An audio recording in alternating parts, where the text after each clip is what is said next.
Operative Graves reporting in. Researcher. After the chaos at 2000, we have some updates from Delta Command in the process of interrogating the 1000 instance we captured previously. Through advanced anomalous methods of interrogation, we have gained access to information and plans for the reverse engineering of 3 weapons the 1000 population had in their arsenal. 1. The Memory Lance. The Memory Lance is forged from living materials, a tapered ossicle spine of calcified neural bone, sheathed in braided dream silk, a tough proteinaceous filament that conducts ionic patterns. Its tip is lined with a flush of synaptomycelium, microscopic hair-like neural filaments that read and anchor recent potentiation. The lance can latch onto neural signatures and export a copy of short-term memories into a crystalline cartridge. The lance seems to hum when held, almost as if someone inside is humming a soft melody. Next is number 2, the Crown of the Red Feast. The Crown of the Red Feast is a crown made of hardened arterial tissue braided into a circlet, wet and warm to the touch. It seems to pulse with a rhythmic beat like a war drum when worn. When worn in battle, the crown drinks spilled blood to reinforce the body and regenerate wounds. And finally, the most catastrophic, number 3, the World Seed. The World Seed is an 8-meter tall and over 730 metric ton living seed that, when ruptured, blossoms an echoing forest over 650,000 square kilometers in size, roughly the size of France, containing an anomalous breed of memory plants which overwrite and fold local history into a single repeating day. The World Seed is a hulking ovate husk the size of a large house, mottled of pewter and deep bark veined with gold sap. Its surface is pocked with pearl-like nodules that pulse a slow blue light. When dormant, it hums faintly like distant singing, and gives off intense gamma radiation, and drastically increases the Hume level in the local area. Our Applied Thaumaturgic Ordnance Division is working in conjunction with our head of esoteric weapons and K-class scenario strategist, Dr. Ryan Mercer, on reverse engineering copies of them with the information from the 1000 instance. Testing should begin in a few weeks. If all goes accordingly, these weapons should significantly boost our fighting capabilities. But, for now, please, take a seat. We're going to take a look at another file. Let me log into the archive. The file reads, Page Revision 1 out of 4, from 04/21/1906, and contains a notice. Notice from the Records and Information Security Administration. You are currently viewing an out-of-date version of this file that has been preserved for posterity. Please note that information presented herein may be misleading or incorrect. Uploader note. The following documentation is the earliest Foundation record of SCP-3844. However, this was originally drafted before the Foundation formalized the process of describing containment procedures and anomalies. It is archived here solely for posterity. Correspondence from the Dolomite Mountains regarding anomalous activity. 21st of April, 1906. Dear Frederick, a dragon! There was a dragon in the mountains, and it looked just like we'd imagined. Galveston and I had to follow our guide for about 6 hours before we first saw the beast. It soared over one peak, let out a low roar that loosened snow from the mountainside, and then dived out of our sight. Its wings blocked out the sun like a cloud passing overhead. I wish the whole lab could have seen it. It took us another 2 hours to reach the dragon's cavern. It was a massive cave filled with gems and goblets and other such valuables. We never reached the end of that cave, but judging from the echoes our footfalls made, we would have needed rations to make it there. We gave up our search for the dragon for the day, thinking it was still flying about, and started our return trek to the outside. And then, just as we summited the last hill of treasure, we heard that roar. We froze, unsure if the noise came from our front or back. The tension only faded after it spoke. It welcomed us as guests. The dragon motioned for us to come closer as it ambled in front of the maw of the cave. It had an accent like yours, except lower and more gravelly. It took Galveston and I for a few moments to come to our senses, and our guide a few more. The beast was quite the gentleman, if I do say so. It changed its form to resemble a young man to make us feel more relaxed. I held a lengthy discussion with it while Galveston took notes. It was surprisingly well versed in modern-day affairs. When I introduced ourselves as men of science, it called us a new age of knights. But do not fret. I did my duty. I'm surprised it worked, given our extreme lack of resources. I negotiated reasonable terms to keep the dragon contained within the Dolomites. I've transcribed the exact operating procedure below, but it agreed in writing. I can only hope it doesn't double-cross us. But until then, those Italian officials should be content with our work, even if we've never handled an anomaly this massive before. I will return once I've met with the Italians again to organize the whole affair. Next time, Frederick, you'll come with us. You and George and the whole lab. Words cannot do this majestic beast justice. I'll bring some gin so we can drink together one day. Sincerely, Lester. Here are the negotiation terms. The dragon known as Tharnok, henceforth the Anomaly, has agreed to limit expeditions from its abode to 1 time per day. Expeditions will remain within the confines of the Dolomite Mountains, and will maintain a low elevation. Refrain from vocalizing during expeditions. In return, the Anomaly Investigation Foundation, henceforth the Foundation, has agreed to recruit 1 ambassador to interact with the Anomaly once per week. Punish any attempts to steal valuables from the Anomaly. To maintain the secrecy of the Anomaly, the nation of Italy, henceforth the state, will discourage civilians from entering the Dolomite Mountains. Discredit any accounts of the Anomaly. Page revision 2 out of 4 from 08/12/1941. Notice from the Records Information Security Administration. You are currently viewing an out-of-date version of this file that has been reserved for posterity. Please note that information presented herein may be misleading or incorrect. SCP-3844. Object Class: Euclid. Special Containment Procedures. While proper facilities are under construction, SCP-3844 is to be contained at its dwelling within the Dolomite Mountains. A 100 meter by 100 meter perimeter is to be regularly patrolled by Foundation personnel to ensure no civilians come into contact with SCP-3844. Anti-aircraft artillery is to be positioned around SCP-3844's dwelling. Artillery is to fire at any airborne entities over the containment perimeter. Any evidence of the existence of SCP-3844 is to be attributed to bombing runs. Once a week, 1D class is to be sent to interact with SCP-3844. Stealing items from SCP-3844 is prohibited. Description: SCP-3844 is a winged reptile, measuring 73.76 meters from tail to head with a wingspan of 67.42 meters. Its mass is estimated to be around 27,000 kilograms. SCP-3844 scales are of a purple hue, except around the stomach, where they are much lighter. SCP-3844 is capable of expelling fire at 3400 degrees Celsius from its mouth through an unknown method. SCP-3844 is capable of speech in at least 14 languages, and has an extensive knowledge of world events. During interactions with personnel, SCP-3844 takes on the human form of an adult male. However, SCP-3844 can mimic the appearance of any human. SCP-3844 inhabits a cavern that contains a currently unquantified amount of valuable metals. SCP-3844 often burrows underneath these materials, where it presumably sleeps. Addendum. The following is a transcript of an interview between Dr. Lester Fegmont and SCP-3844. Begin log. Fegmont. Good evening. SCP-3844. Lester, it's been decades, I believe. Although I guess you never specified a time for your return visit. Or circumstances. Fegmont. I'm sorry about the, updates, but wartime calls for extreme measures. SCP-3844. Ah, so the New Age Knights still fight old-time battles. Fegmont.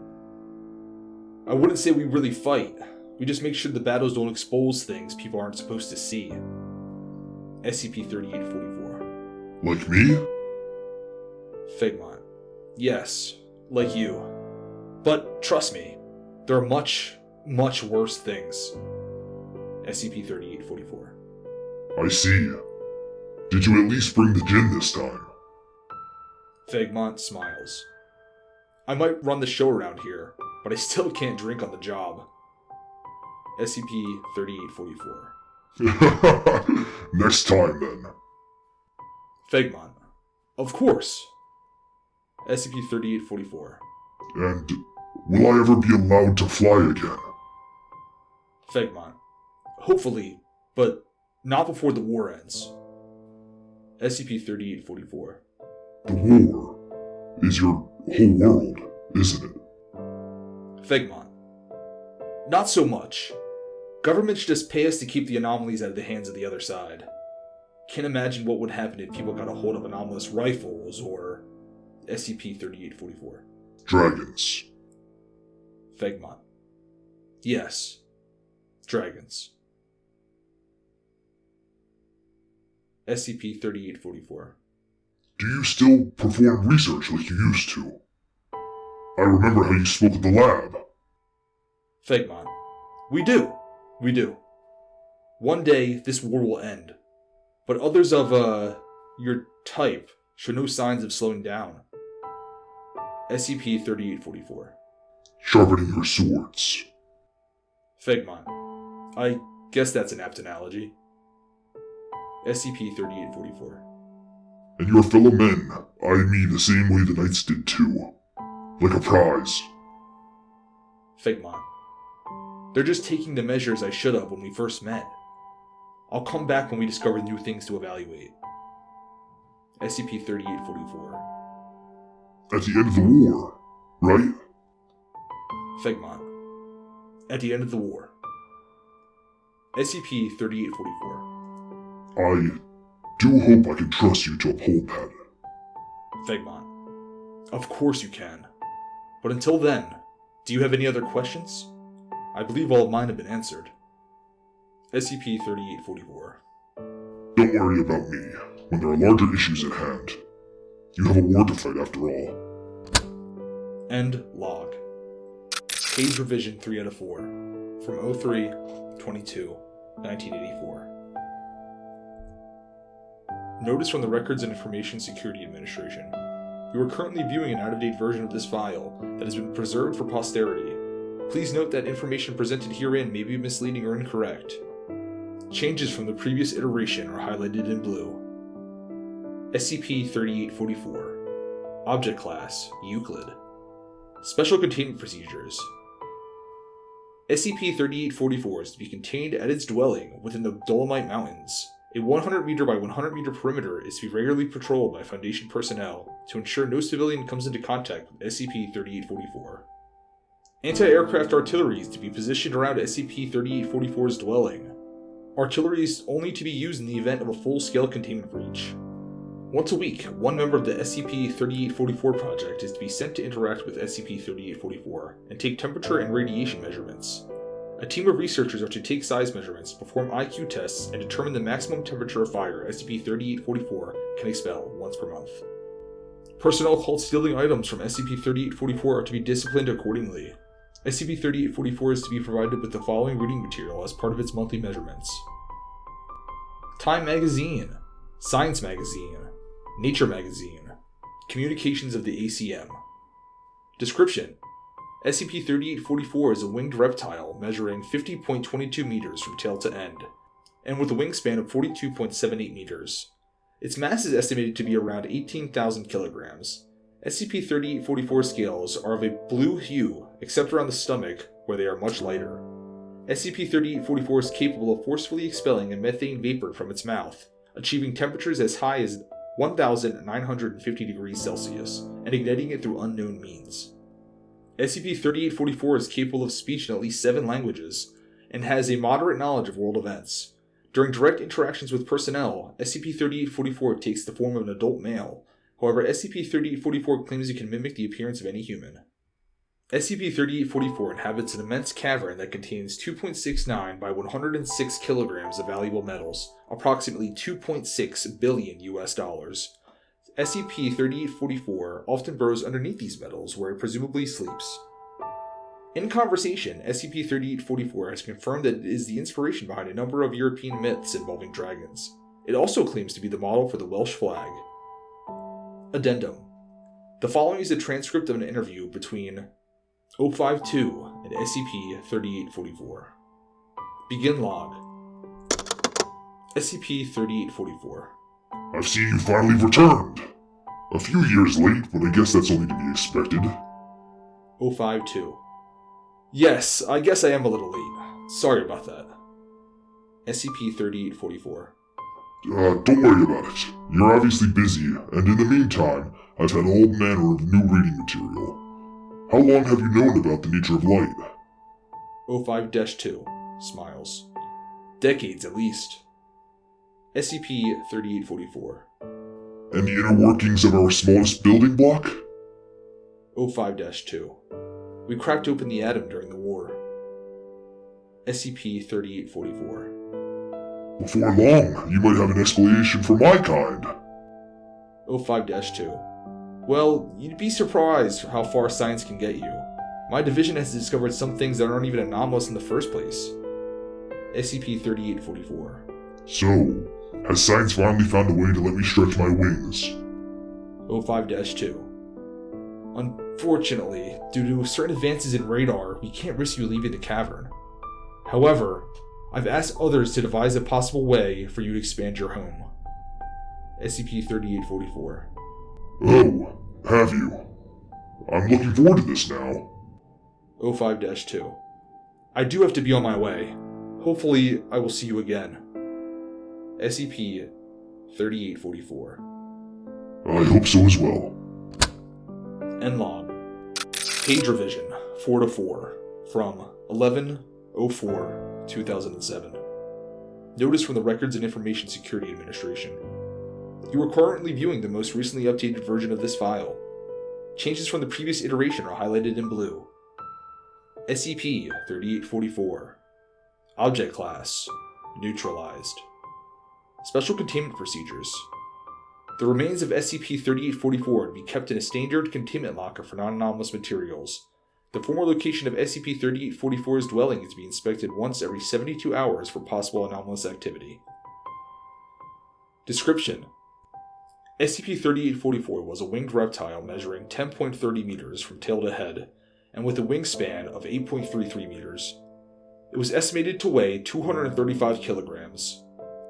SCP-3844 scales were a pale blue hue, except around the stomach, where they were completely white.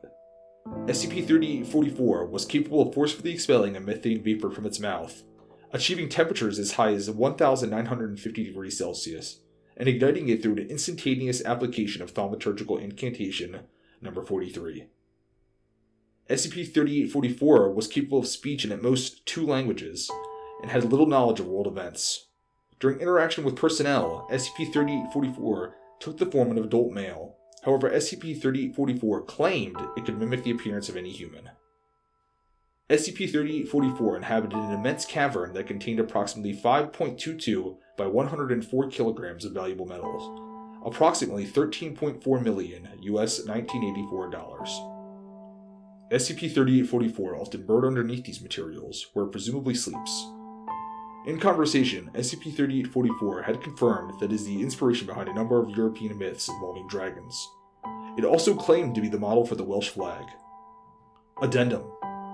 The following is a transcript of the final interview between 05-2 and SCP-3844 before SCP-3844 attempted to breach containment. Begin log. SCP-3844. Why, hello. I'm a little surprised you showed up. 05-2. You did ask to speak with the person in charge of your containment. I've been doing this since the beginning. SCP-3844. It's not that I expected you to decline my request. I'm surprised you're still upright, instead of laying down under the earth somewhere. 05-2. I mean, it's nothing special. I tried to refuse, but the council insisted they keep the figurehead in pristine condition. It's just a bit of thaumaturgy and temporal technology. SCP-3844. It's magic, is what it is. 05-2. Everything is science when you examine it for long enough. SCP-3844. That is more or less what I've learned over the past century or so, which is really too bad. 05-2. How so? SCP-3844. Have you ever looked up at the stars as of late? 05-2. Not really. No. SCP-3844. Regardless, can you tell me what you would see? 05-2. Stars? SCP-3844. But what are stars? 05-2. Balls of flaming gas. If you want me to be more specific, I could list their chemical components. SCP-3844. No, that's fine. I've read up on them myself. However, do you know what a Duke once told me many years ago when I asked him the same thing? 05-2.